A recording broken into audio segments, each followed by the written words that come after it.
정관용의 시사본부.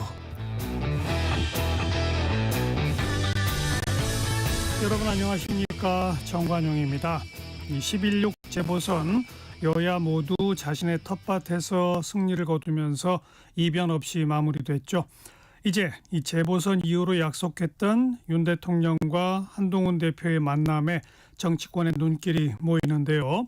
이 독대를 하기로 했지만 정진석 비서실장이 배석하는 면담 형식으로 의제 제한 없이 이야기를 나누기로 했답니다. 5년 가까이 끌었던 김건희 여사 도이치모터스 주가 조작 의혹 관련해서 검찰이 무혐의 결론을 낸 것을 두고 야당은 검찰총장과 중앙지검장 등에 대한 탄핵 추진을 공식화했는데, 이런 상황에서 한동훈 대표가 이 김건희 여사 관련해 3대 요구를 해온 것, 이것을 윤 대통령이 받아들일지 관심이 모이죠. 관련한 이야기 오늘 2부 거두절미 각설하고 시간에 이야기 나누겠습니다. 10월 19일 토요일 정관용의 시사본부 시작합니다. 먼저 도로공사 연결해서 고속도로 상황 전해드리죠. 조혜민 씨. 네, 본격적인 단풍철을 맞아 곳곳으로 떠나는 분들이 많은 것 같습니다. 지방 방향 최대 정체 시간은 지났지만 여전히 충청권의 정체가 긴데요. 무엇보다 1번 경부선 부산 방향 천안 부근은 오전부터 지나기 어려웠는데 지금도 북천안부터 천안 휴게소까지 가장 답답합니다. 더 가서 옥산 부근부터 남이 분기점까지도 불편한데요. 옥산 부근은 서울 방향으로도 청주 휴게소까지 정체입니다. 이후로도 서울 방향으로는 판교 부근 4, 5차로와 갓길 막고 사고 처리하고 있어서 5km 구간 차간격을 좁히니 참고 운전하시기 바랍니다. 35번 중부선 남이 쪽은 총 27km 정체인데요. 진천 부근부터 10km, 더 가서 서청주부터 8km 구간 더딥니다. 한편 강원권으로 떠나는 분들도 많습니다. 60번 서울 양양선 양양 쪽은 남양주 요금소부터 서종까지 가장 어렵고요. 50번 영동선 강릉 방향은 주로 경기권에서 막히는데요. 반월터널부터 부곡 사이 정체를 지나고 나면 다시 한번 용인부터 6km 구간 정체입니다. 55번 중앙선 춘천 방향은 경상권인 동명 동호부터 가산 부근까지 12km 구간 정체인데 이 부근은 비까지 오면서 사고가 날 위험이 높습니다. 서행하시면서 조심 운전하시기 바랍니다. 지금까지 한국도로공사교통센터 조혜민이었습니다.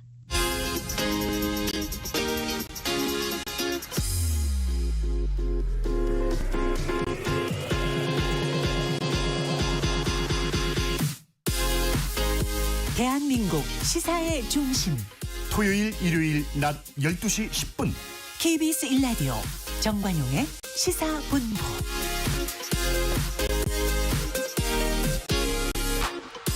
하나의 키워드로 다양한 뉴스 정리해드리는 주간 뉴스 큐레이션입니다. 한국일보의 박지연 기자, 어서 오세요. 안녕하세요. 당신의 뉴스 큐레이터 박지연입니다. 네, 오늘의 키워드는 뭔가요? 오늘의 키워드 뒷모습입니다. 뒷모습.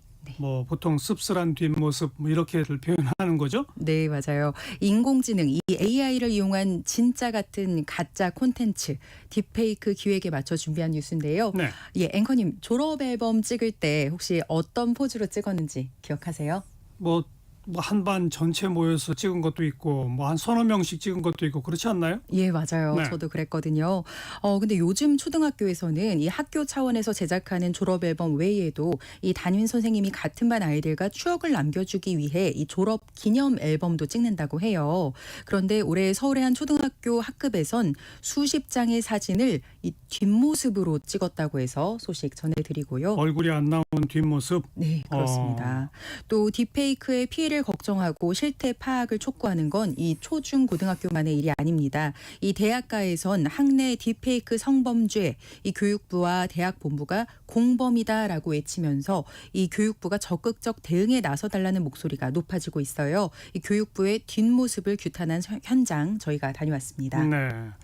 먼저 첫 번째 뉴스가 졸업기념 앨범인데 얼굴이 안 나오는 뒷모습만 찍는다? 네, 이 서울에서 앨범 제작 업체를 운영하는 류모 씨는요, 이 올해 6월 한 초등학교 교사로부터 졸업 기념 앨범을 의뢰받고서 의아함을 감출 수가 없었다고 합니다. 이 수십 장의 사진 중에 이 교사와 아이들 얼굴이 보이는 이미지가 아예 없었거든요. 한 장도 없었다고요? 얼굴 나오는 사진이? 네, 그렇습니다. 하하. 이 담임 교사가 한 해를 기념하며 이 학생들에게 선물하는 앨범을 이 매년 숱하게 의뢰를 했었는데 이처럼 당사자 얼굴이 아예 드러나지 않는 형식은 올해가 처음이었다는 겁니다. 그럼 뒷모습만 보고 얘가 누구였지 알아맞힐 수 있나요? 그러니까요.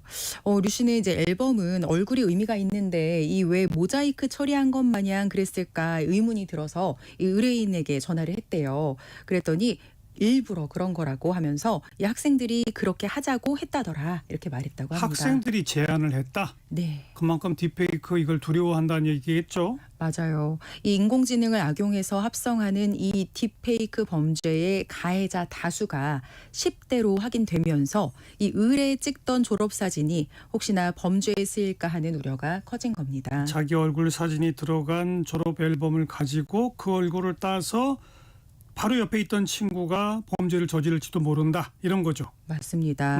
그러다 보니 이 졸업사진을 아예 찍지 않거나 또 찍더라도 얼굴을 남기지 않으려는 사례가 나오는 겁니다. 이 학교 한 군데만 그래요? 아니면 많아요? 이런 사례가? 이맘때 졸업 앨범 사진 많이 찍잖아요. 그래서 저희가 교사와 또 앨범 제작 업체를 취재를 해봤거든요. 그랬더니 여러 학교에서 이 졸업 사진을 아예 싣지 않거나 또는 얼굴이 확연히 드러나지 않도록 이 단체 사진만 촬영하는 방식의 논의가 이어지고 있었습니다. 이 졸업 사진을 아예 찍지 않는 방안도 지금 논의가 되고 있고요. 찍더라도 좀 얼굴이 안 나오게 하겠다 이런 겁니다. 졸업 사진을 아예 안 찍으면 앨범을 만들 수 있나요? 참 못 만들 텐데. 네. 그래서 딥페이크 범죄 피의자 중에 10대의 비중이 사실 상당하거든요. 경찰청이 올해 1월 1일부터 지난 14일까지 검거한 딥페이크 피의자 474명 가운데 10대는 381명에 달했습니다. 이 중엔 형사처벌이 어려운 14세 미만 촉법 소년도 71명이나 됩니다. 14세 미만도 많았다. 그렇습니다. 이제 서울의 한 초등학교 교사는요. 우리 학교는 교사들 사진은 아예 빼고 찍기로 했다라면서 대신에 인물을 이 만화 캐릭터처럼 표현한 캐리커처를 실어서 기념하기로 했다. 이렇게도 말했습니다. 교사들도 딥페이크의 표적이 되죠. 그러니까 선생님들이 걱정이 크겠어요. 그렇습니다. 최근에 이 동창생과 교사의 얼굴을 음란물에 합성해서 2,000원에 판 고등학생이 구속 상태로 재판에 넘겨졌고요. 또 연예인 합성물을 텔레그램 방에서 2만 원에서 4만 원을 받고 판 10대가 붙잡히기도 했거든요. 이 설문을 보면 사태의 심각성을 알 수 있습니다. 이 한국교원단체 총연합회가 지난달 30일부터 9일까지 전국 유치원과 초중고 교사 3,537명을 대상으로 설문조사를 진행했는데요. 이 결과를 보면 교사 10명 중 9명꼴로 졸업 앨범 사진이 딥페이크 같은 범죄에 쓰일까 걱정된다라고 답했습니다. 앨범 만들지 말자는 답변은 얼마나 됐어요? 이 설문에 보면요. 답변이 67.2%나 됩니다. 3분의 2가 넘는군요. 네. 그래서 앨범 제작 업체 대표도 이런 분위기를 전했는데요. 경기 성남시 한 사장님은요. 옛날에는 이 윗사람 지시로 억지로 사진을 찍었다면서 요새는 이 교사 본인이 동의하지 않으면 사진을 찍지도 못한다 이렇게 전했고요. 또 2, 3년 전부터는 교사 한 50명 정도가 있다면 그중에 10명에서 20명 정도는 안 찍겠다고 하는 분위기다 이렇게 설명을 했습니다. 예, 참. 두 번째 뉴스가 대학생들이 이 딥페이크 범죄 교육부랑 대학본부가 공범이다라고 주장했다고요? 네, 18일 어제죠. 오전 11시 서울 종로구 광화문 광장에는 이 주룩주룩 비가 내리고 있었는데요. 대학생 수십 명이 우비를 입은 채 팻말을 들고 모여 있었습니다. 이 딥페이크 성범죄에 적극적으로 대응하지 않는 정부와 학교 측을 규탄하기 위해서입니다. 뭐 초중고등학교뿐 아니라 대학생들도 이런 사고가 빈발하고 있잖아요. 맞아요. 근데 범죄 피해는 사실 대학생들에게도 발생하고 있는데 이 딥페이크 실태 파악과 전수조사부터 예방까지 이 모든 절차에서 학생들의 노력이 외면당하고 있다는 게 이 대학생들의 목소리입니다. 어제 어떤 학생들이 모였죠? 이번 기자회견은 26개 대학생 단체로 구성된 딥페이크 성범죄 아웃 대학생 공동행동 주도로 열렸어요. 이 참가자들은 딥페이크 성범죄에 대한 대학과 교육부의 안일한 대응을 지적했습니다. 그러니까 교육부와 대학 당국이 피해 실태 파악도 제대로 안 한다 이건가요? 네, 그렇습니다. 학생들이 그 점을 먼저 지적을 했는데요. 올해 5월 이른바 이 서울대 N번방으로 불린 딥페이크 사건이 알려진 뒤에도 주요 대학은 학내 성범죄 실태 파악을 제대로 하지 않았고요. 또 학내 인권센터 홈페이지에선 관련 공지조차 찾아볼 수 없었다고 합니다.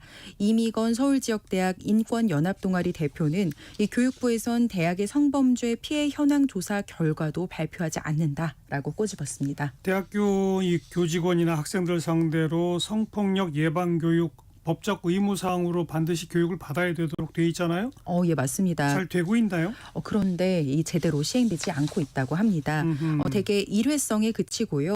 또 이수율이 절반을 겨우 웃도는 정도라고 해요. 또 성폭력 피해에 대응하는 학내 인권센터 운영에도 문제가 많다는 게 이들의 주장인데요. 이들은 전국 333개 대학 중 이 전담 직원 없이 겸직으로 운영되는 학교가 총 181개에 달한다면서 이런 상황에서 대학 인권센터가 어떻게 딥페이크 범죄에 선제적으로 학생들을 보호하고 또 피해자 지원 대책을 만들 수 있겠느냐 이렇게 지적을 했습니다. 당연한 지적이네요. 교육부 또 대학 당국 더 좀 분발해야 되겠습니다. 자, 주간 뉴스 큐레이션 여기까지 할까요? 한국일보 박지연 기자 고맙습니다. 고맙습니다. 정관용의 시사본부 듣고 계시고요. 12시 21분 지났습니다. 기상청 교통정보센터 차례로 연결합니다. 먼저 기상청의 최무 씨. 네, 날씨 정보입니다. 오늘 대부분 지역이 좀 서늘하겠습니다. 낮 최고 기온 서울, 광주 21도, 강릉은 15도에 머물겠고요. 세종, 대전 20, 대구 22, 제주와 부산은 각각 23, 4도 등 전국적으로 대부분 낮 기온은 평년보단 좀 높지만 바람이 불어서 체감 온도를 깎아내리겠습니다. 특히 내일 아침은 전국 대부분 10도 내외로 기온이 뚝 떨어지는데 한 자릿수가 많습니다. 서울, 세종, 안동이 8도, 파주와 철원은 5도까지 떨어져 내일 아침은 따뜻한 옷차림이 필요하겠습니다. 오늘 오후부터 찬 공기가 내려오기 때문에 바람이 강하게 덧대져서 더 체감으로 춥게 느껴지실 수도 있는데요. 현재 해안 지역 대부분과 제주의 강풍특보가 또 대부분 해상에는 풍랑특보 내려져 있는데 진도군에는 폭풍해일주의보도 발효 중입니다.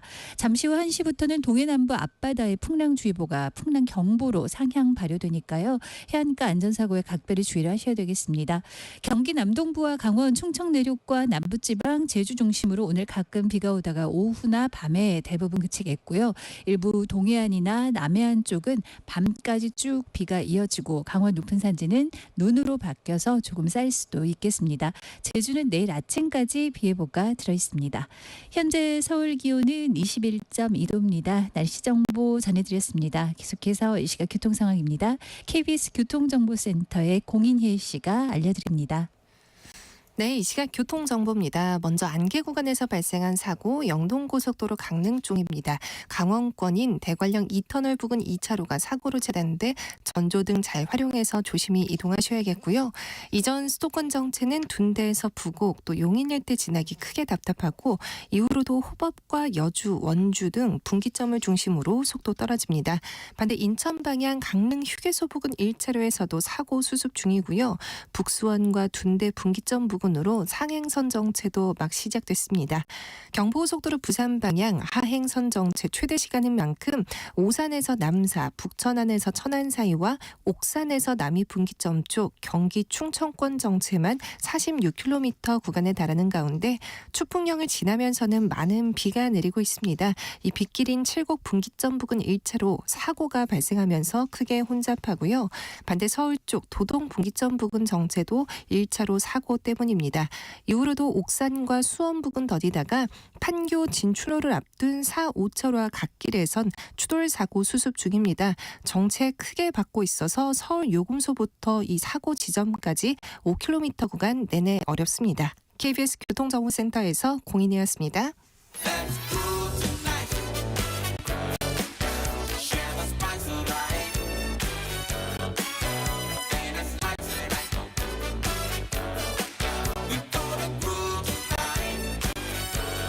국민 MC 정관용. KBS 1라디오 정관용의 시사본부. 들어보면 달라요. 지난해에 이 학부모들의 끊임없는 악성 민원에 시달리다가 서울의 서희초등학교 교사가 극단적 선택을 하는 그런 안타까운 일이 발생했었죠. 그래서 그때 정관용의 시사본부 이 학부모의 갑질로 무너져 내리는 공교육 현장을 고발하는 테마기획 왕의 DNA를 이 4회에 걸쳐 방송해 드린 바 있죠. 올해는 지금 우리 사회 전체를 수렁에 빠뜨리고 있는 딥페이크 악마의 그림자를 10월 테마기획으로 보내드리고 있고요. 오늘 그 세 번째 순서인데 앞서 이 박지연 기자의 뉴스 큐레이션에서 학교 내에 딥페이크 관련된 뉴스를 전해드린 바 있는데요. 바로 이 학교 내에 어떤 정도의 상황인지 현장의 목소리를 듣는 우리 학교를 멍들게 하고 있는 딥페이크란 제목으로 오늘 순서 꾸미겠습니다. 지난해 9월 그 테마기획 왕의 DNA에도 줄곧 출연하셨던 이미랑 변호사 오늘도 나오셨습니다. 어서 오십시오. 안녕하세요. 교사 출신 변호사로 소개해드렸었죠. 네, 맞습니다. 한 해 동안 잘 지냈어요? 정신없이 바쁘게 지냈습니다. 지냈죠. 네. 선생님을 하시다가 변호사가 된 이유 다시 한번 우리 청취자분들께 얘기해 주시겠어요? 제가 교직을 떠날 때가 한 10여 년 전인데요. 그때부터 본격적으로 학교 폭력이라든지 교권 침해 같은 것들이 법률 분쟁화되기 시작했습니다. 그런데 학교나 교육청에는 좀 법을 잘 알고 대응하실 수 있는 전문 인력들이 많이 없다고 생각돼서 제가 한번 전문 분야로 삼아보면 어떨까 해서 법 공부를 하게 됐습니다. 예. 그리고 이제 학교 폭력, 교권 침해 이런 것들을 쭉 다뤄오셨는데 네. 최근에는 딥페이크 관련된 것도 많이 늘어나고 있는 거죠? 네, 맞습니다. 하하. 우리 이미랑 변호사가 쓴 책 교사를 위한 법률 가이드라는 책이 있는데요. 그 서문 중에 한 부분 잠깐 들어보고 오늘 본격적인 이야기 나눠볼까요? 준비가 아직 안 됐군요. 그럼 이야기로 좀 바로 넘어가겠습니다. 1년 만에 모신 김에 이 지난해에 우리가 왕의 DNA 테마 기획으로 보내드린 이후에 교육 현장에서 뭔가 좀 달라진 게 있습니까? 상당 부분 달라진 부분이 있긴 합니다. 교권부 5법이 개정돼서 교육활동 침해 행위를 인정받을 수 있는 범위가 확대됐고요. 그렇죠. 그리고 무고한 아동학대로 고소된다고 해서 직위해제를 당하지 않도록 하는 그런 선생님들을 보호하는 절차들이 많이 생겨났습니다. 예. 법도 많이 개정이 됐잖아요. 네, 맞습니다. 아직도 좀 여전히 문제가 있는 더 달라져야 할 것들은 뭐가 있나요? 여전히 현장을 좀 괴롭히고 있는 문제는 여전히 아동학대입니다. 무고성 아동학대 신고가 너무 많고 아니면 말고 나는 피해볼 게 없으니까 라는 식으로 여전히 아동학대 신고를 하시는 분들이 많이 남아 있습니다. 그래요? 그러면 거기에 대한 대응 방안도 별로 달라진 게 없고? 네, 사실상 지금 관련 법 개정안들이 제출된 상태이긴 한데 글쎄요. 사회적으로 법 쪽에 모두 동의할 만한 그런 내용인지는 잘 모르겠습니다. 네. 학부모의 과도한 민원 이게 이제 아동학대 신고까지는 안 가더라도 너무 무리한 요구하는 것들이 꽤 있잖아요. 그런 것도는 사라졌어요? 어때요? 여전해요? 당시 서희초 사건 이후에 교육당국에서는 교사들이 직접적으로 민원 응대를 하지 않도록 하겠다라고 대응책을 발표하긴 했는데요.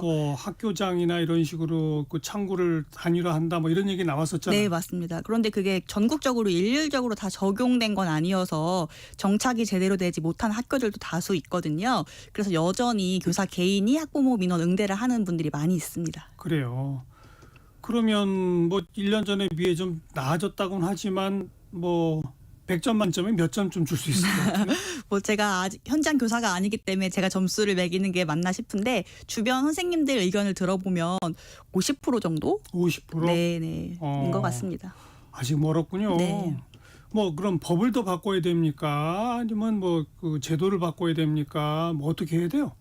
사실 많은 선생님들께서는 법을 많이 바꿔야 된다고 생각을 하시는데 제가 법조인으로서 느끼기에는 법 자체의 큰 문제보다는 인식의 변화가 그죠? 더 중요한 것 같습니다. 법은 좀 대부분 정비가 된 거죠. 네. 근데 거기에 뒤따르지 못하는 인식이 주로 학부모들인 거죠. 네, 맞습니다. 사실 그게 교권 침해뿐만 아니라 학교 폭력에서도 서로가 서로를 학폭을 신고하거나 아니면 학생들과 그냥 다칠 수 있는 문제도 소송전으로 가거나 하는 식으로 학교가 지금 소송의 전쟁터가 되고 있습니다. 그래요. 그 학부모들의 인식을 어떻게 바꿔야 돼요? 너무 어려운 문제죠. 이건 정말 해결이 어려운데 지금 학부모들은 조금이라도 우리 아이에게 불이익이 오는 건 난 참을 수 없다. 그냥 이런 태도여서 도대체 그걸 어떤 식으로 개선할 수 있을지는 참 저도 어려운 문제인 것 같습니다. 그렇게 해서 뭐 소송전으로 가고 시간 끌고 괴롭기만 하고 별로 얻는 게 없다는 걸 다들 좀 느껴야 되지 않아요? 네, 그랬으면 좋겠는데 이게 자존심 싸움으로 번지는 경우도 많아서요. 참. 게다가 이제 오늘의 주제로 넘어가서 새롭게 현장에 있는 교사들을 힘들게 하는 것들이 새로 생긴 거죠. 이건 교사들뿐 아니라 학생들 스스로도 굉장히 두려워하는 것 같아요. 네, 맞습니다. 그 딥페이크 영상과 같은 그런 어떤 성적인 형태로 괴롭힌 그 양상이 늘어나고 있는데요. 성착취물이라든지 저희가 엠번방 사건에서 봤듯이요. 혹은 아니면 굉장히 성희롱적인 그런 뭐 포스팅을 한다든지 명예훼손을 한다든지 하는 경우도 많이 늘고 있습니다. 새로운 종류의 학교 폭력으로 이 딥페이크 현상을 볼 수 있다면서요? 네, 맞습니다. 애초에 학교폭력 예방법에서 성폭력이랑 사이버 폭력을 학교폭력으로 정의를 하고 있고요. 딥페이크 영상물 같은 경우에 대표적으로 성폭력 처벌법상 성폭력이기 때문에 학교폭력에 맞습니다. 그렇죠. 언제부터 이런 게 생기기 시작했어요? 사실 제가 교사를 하던 10여 년 전부터 좀 저급한 수준의 합성은 있어 왔습니다. 뭐 나체 사진에 학생, 동급생이나 교사의 얼굴을 합성한다든지 하는 정도의 수준이 있어 왔는데 지난 몇 년간 급격하게 좀 딥러닝과 AI가 발전을 하게 되면서 굉장히 교묘한 수준으로 실제인지 아닌지 구분하기 어려운 정도로 영상이 발전을 하다 보니까 네. 그 급속도로 갑자기 불이 붙었습니다. 어느 정도로 심각하다고 생각해요, 현재? 사실 이게 통계로 말씀을 드리자면 지난달 교육부는 올해 1월부터 지난달까지 딥페이크 피해자가 617명이라고 발표를 했는데요. 사실 이건 조금 과소 통계인 것 같습니다. 왜냐하면 전교조가 자체적으로 학생과 교직원 대상으로 조사했을 때 당시 2,500명 피해를 당했다고 응답했거든요. 그래서 실제 피해는 더 많을 것으로 보고 있습니다. 그렇죠. 뭐 아까 우리 뉴스 큐레이션 시간에도 전했습니다마는 이게 두려워서 졸업 앨범을 아예 안 만들거나 졸업 앨범을 만들어도 얼굴 나오는 사진을 아예 찍지 않거나 네. 뭐 이런다면서요? 네, 졸업 앨범도 문제고요. 심지어는 뭐 교무실 앞에 붙어 있는 선생님 사진을 가지고도 영상을 제작한 사례도 있었습니다. 그래서 선생님들은 자기 사진 안 찍겠다고 하는 사람들이 많대요. 네, 상당수 지금 여론조사에 따르면 그렇게 나오고 있습니다. 참. 코로나 시기를 거치면서 이게 더 급속히 퍼졌다라고 하는데 동의하십니까? 영향이 있을 수 있을 것 같습니다. 학생들이 학교에 나오지 못하는 동안 뭐 굉장히 집에서 온라인과 휴대폰에 굉장히 많이 접속해 있는 시간이 늘다 보니까 그렇죠. 더욱더 이렇게 온라인의 학교 폭력, 사이버상의 학교 폭력도 많이 늘어났거든요. 그렇죠. 영향이 분명히 있을 것 같습니다. 자, 여기서 잠깐 일본 상황은 어떤지 좀 알아보기 위해서 일본의 김민정 통신원 연결해서 좀 물어보도록 하겠습니다. 김민정 통신원 안녕하세요. 네, 안녕하세요. 일본의 김민정입니다. 일본의 이 딥페이크 성범죄는 얼마나 심각해요? 네, 한국보다는 좀 적은 걸로는 알려져 있는데요. 최근에 미국의 사이버 보안업체 시큐리티 히로가 내놓은 이 딥페이크 범죄 분석 보고서에 따르면 뭐 전 세계 85개 딥페이크 채널을 분석한 결과 피해자에서 53%가 국적이 한국이고 20%가 미국, 일본이 3위로 10%였다고 합니다. 뭐 딥페이크 성착취물에 가장 많이 이용된 상위 인물 10명 중에서 8명이 한국의 가수였다고 하는데요. 일단 일본에도 없는 것은 아니기 때문에 얼마 전에 NHK가 미국과 한국 그리고 일본의 딥페이크 성범죄에 대한 방송을 방영을 했는데 일반인과 고교생이 일본에서도 이 성적인 딥페이크의 피해를 입은 일이 적지 않고 사실상 인터넷상에 떠돌아다니는 성범죄 영상 피해를 고발하는 단체가 있는데 이 히이라기 네트라는 단체의 나가모리 스미레는 졸업 앨범 등에 실린 얼굴 사진 등이 이 딥페이크 성범죄에 이용되는 경우가 굉장히 많다고 얘기했습니다. 뭐 주로 누가 누구에게 피해를 주나요? 일본에서 가장 유명한 딥페이크 영상이 작년이랑 또 지난 2월에 기시다 전 총리 딥페이크 영상이 일본에서 퍼지면서 기시다 총리가 가장 큰 피해를 입은 사람으로 굉장히 유명한데요. 또 일본의 유명한 아나운서의 얼굴을 도용해서 딥페이크 영상을 만들어서 투자 사기를 치려던 케이스도 있었습니다. 한국도 비슷하겠지만 가해자의 대부분이 일본에서도 남성이고 피해자는 여성이 압도적으로 많습니다. 일본 같은 경우에는 여성 배우나 아이돌이 굉장히 많은데요. 있는데요. 특히나 이 인원수가 많은 여성 아이돌 그룹의 사진만 모아서 딥페이크를 만드는 사이트가 지금 우후죽순 생기고 있는데 여전히 지금도 그 아이돌 그룹의 이름을 치면 여러 개의 사이트가 뜨고 있습니다. 또 개중에는 학교에서 남학생이 여학생이 사진을 찍어서 사용을 하기도 하고 있는데요. SNS에 올라온 여성 사진을 이용해서 만든 것도 적지 않습니다. 지금 일본의 인터넷 상에서는 유료로 사진을 가공을 해주는 것도 있고 또 이런 곳들이 사진을 받아서 딥페이크 영상을 만들어주고 실제로 무료로 제작을 해주는 것도 있는데 사실상 이미 인공지능이 제작을 해주는 것도 있기 때문에 그 피해가 일본에서도 점점 커져갈 것으로 보이고 있습니다. 학교 현장에서의 그 피해 정도는 어느 정도인가요? 한국처럼 지금까지 어떤 큰 피해 소식이 뉴스로 전해진 적이 없고요. 그렇기 때문에 일본 국내에서 딥페이크에 대한 통계도 아직은 없습니다. 일본에서는 딥페이크 자체가 아직은 그렇게 크게 알려진 성범죄가 아닌데요. 다만 가끔 이제 X 등의 SNS를 보면 학교의 남학생 중에 여학생의 사진을 찍어서 딥페이크를 만들고 있다라는 글이 올라오기도 하는데 수사가 되어서 밝혀진 건 없습니다. 아직까지 수사가 이루어지지 않아서 보도가 되지 않았을 뿐 일본에서도 곧 한국처럼 학교에서 가해자와 피해자로 나누는 일이 얼마든지 발생할 수 있다라는 얘기가 나오고 있고요. 일본에서도 사실상 졸업 앨범이 쓰이는 경우가 굉장히 많기 때문에 최근에는 졸업 앨범에 얼굴을 올리지 말지는 개인이 정할 수 있다라는 학교들도 증가하고 있습니다. 우리나라랑 비슷하네요. 우리나라가 더 심각하고 사실은. 일본에서는 이와 관련된 처벌 어떻게 하고 있어요? 지금은 사실상 이런 동영상을 발견을 해도 연락할 곳 자체가 없다는 게 굉장히 큰 문제가 되고 있는데요.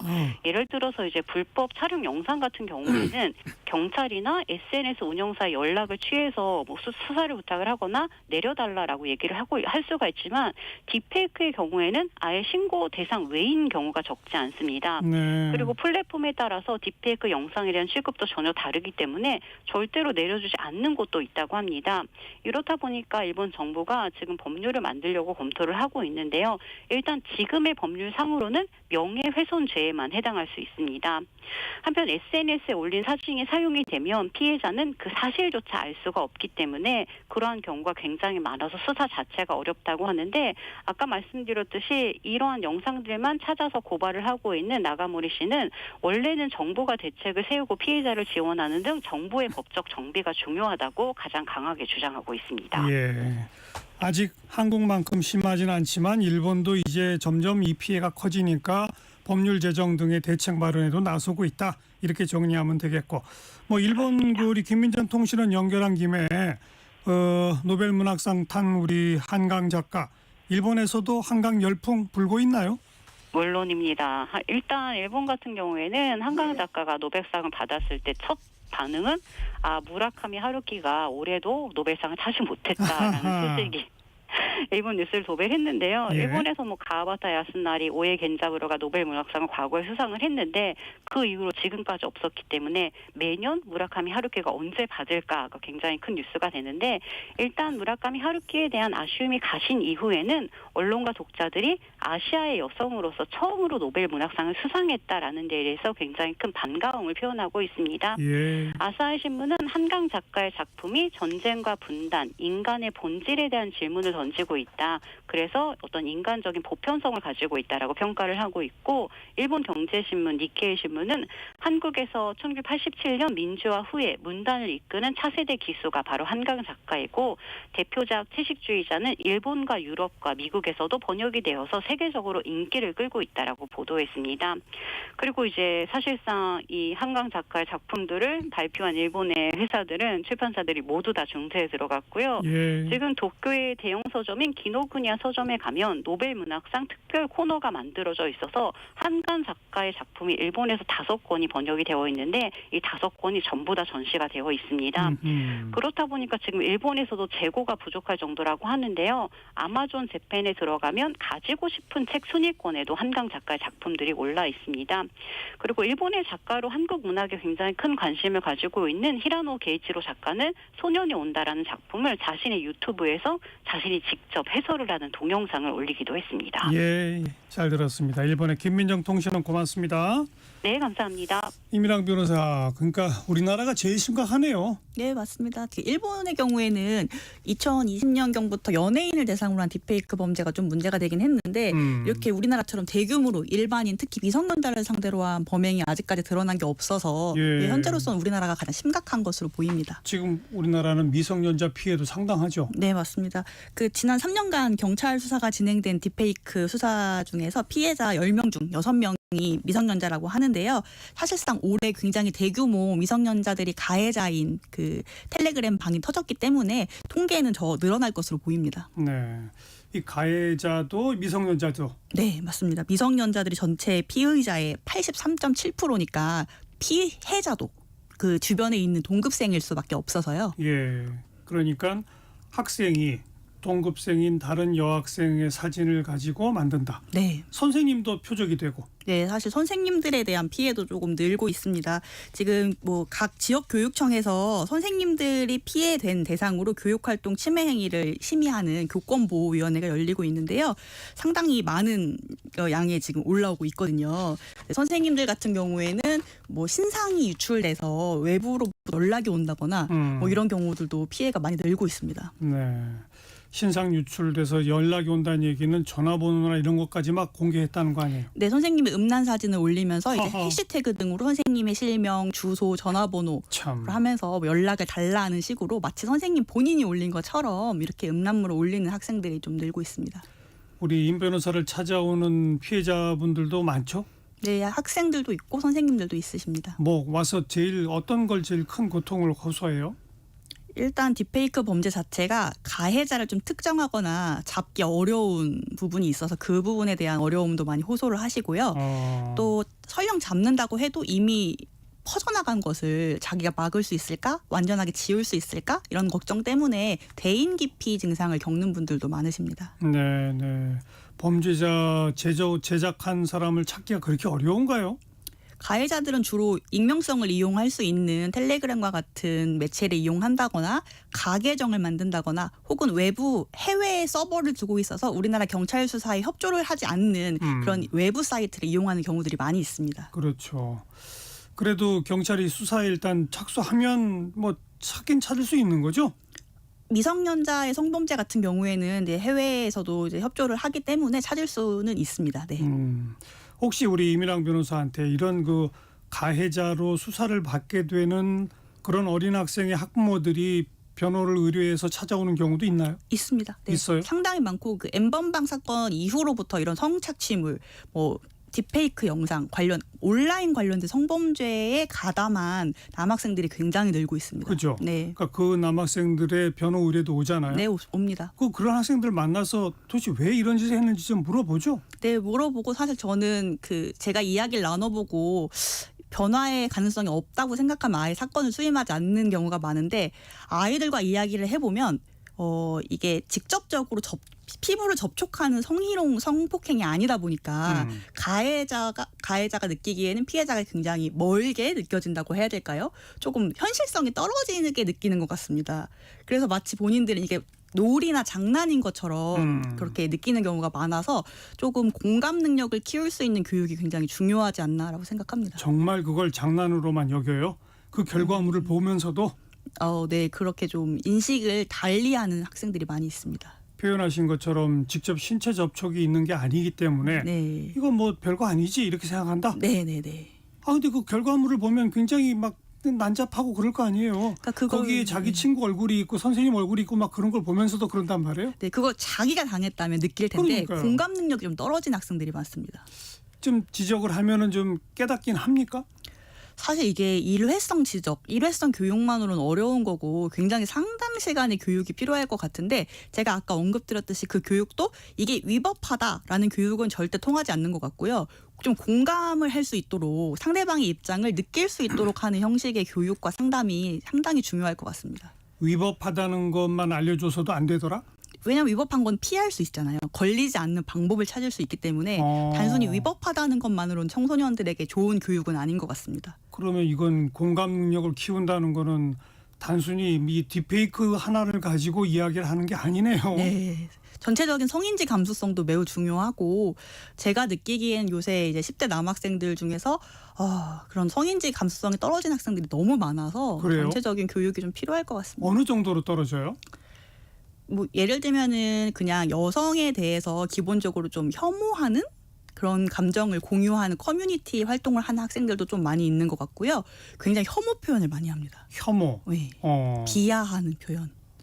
그리고 또 여성의 범죄를 당하는 것을 재밌어 한다거나 희화화한다거나 조롱하는 경우들도 많이 봤습니다. 그렇게 그 범죄를 당하는 것을 조롱한다는 거는 그 바탕에 미워하는 혐오감이 먼저 깔려 있다는 거잖아요. 이제 그렇게밖에 볼 수 없는. 왜 그런 걸 갖게 됐는지는 좀 혹시 좀 파악이 안 되나요? 사실 이런 게 뭐 연구가 체계적으로 있는 건 아닌데 제가 적어도 학생들 소년범들을 많이 만나면서 느낀 거는 온라인 커뮤니티 영향이 정말 크더라고요.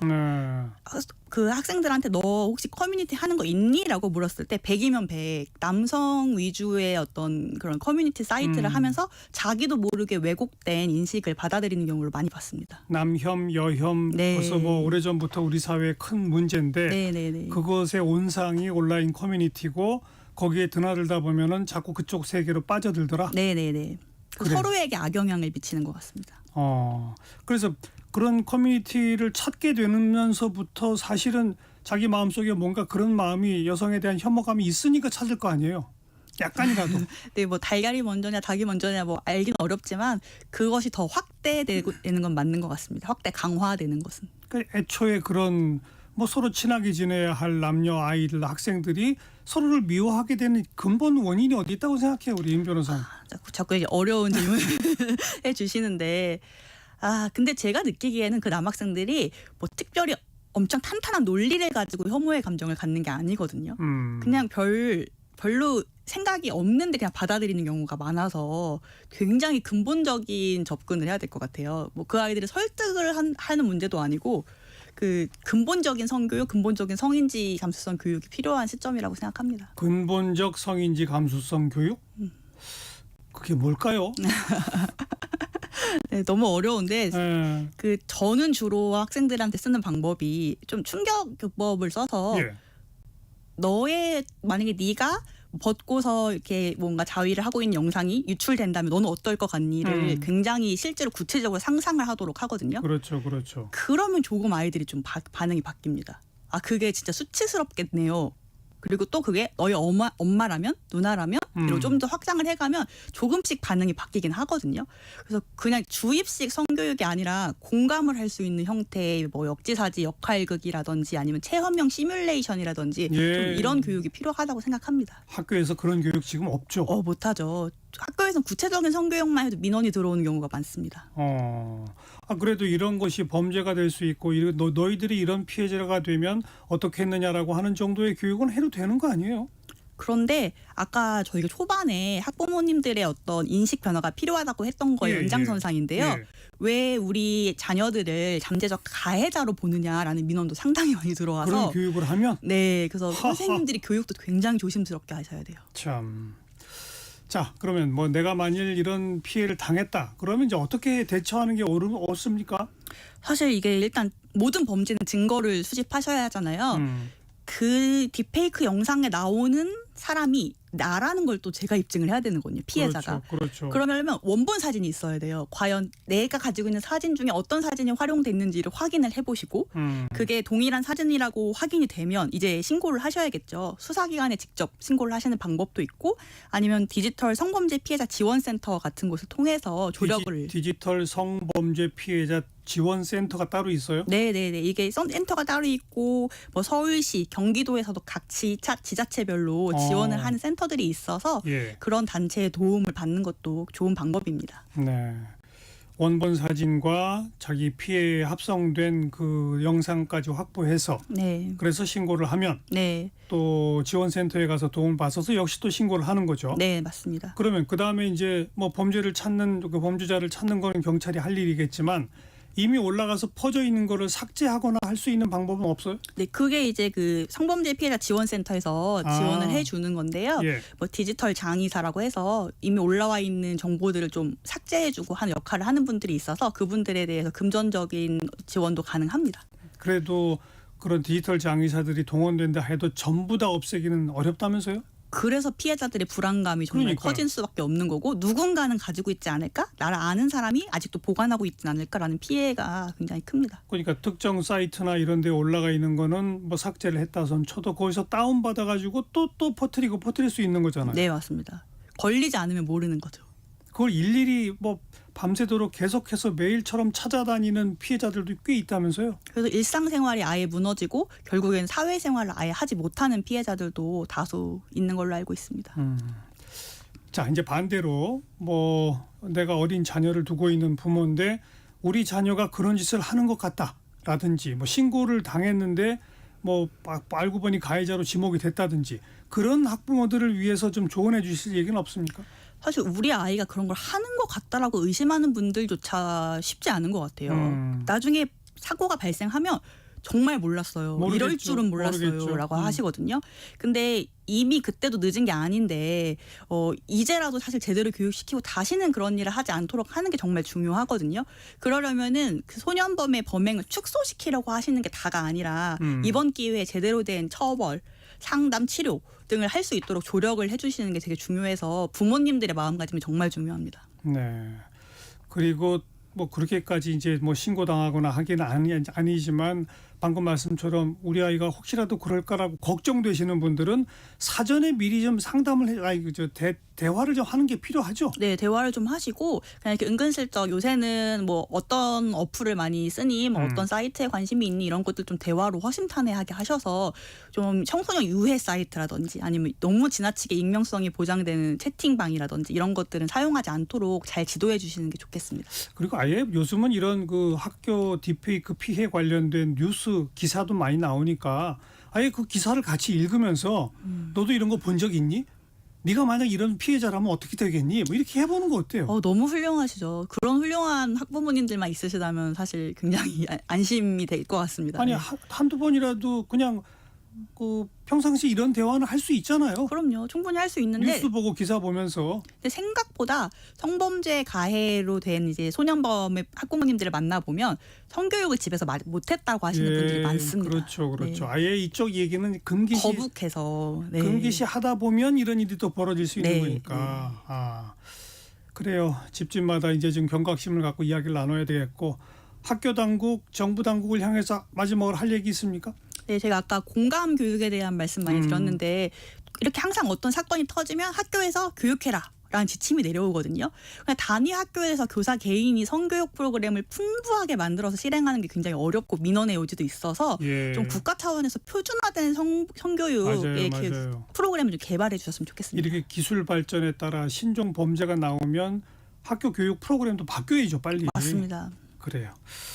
자, 오늘 10월 테마 기획 딥페이크 악마의 그림자 세 번째 시간 딥페이크로 멍드는 우리 학교 이민영 변호사와 함께했습니다. 고맙습니다. 감사합니다. 다음 주 토요일 26일에는 이제 마지막 시간 여야 국회의원 두 분과 함께 악마의 그림자 딥페이크 어떻게 지울 것인가 이 대책 중심으로 이야기를 나누겠습니다. 1부 마칩니다. 조용필의 상처 듣고요. 1시에 옵니다.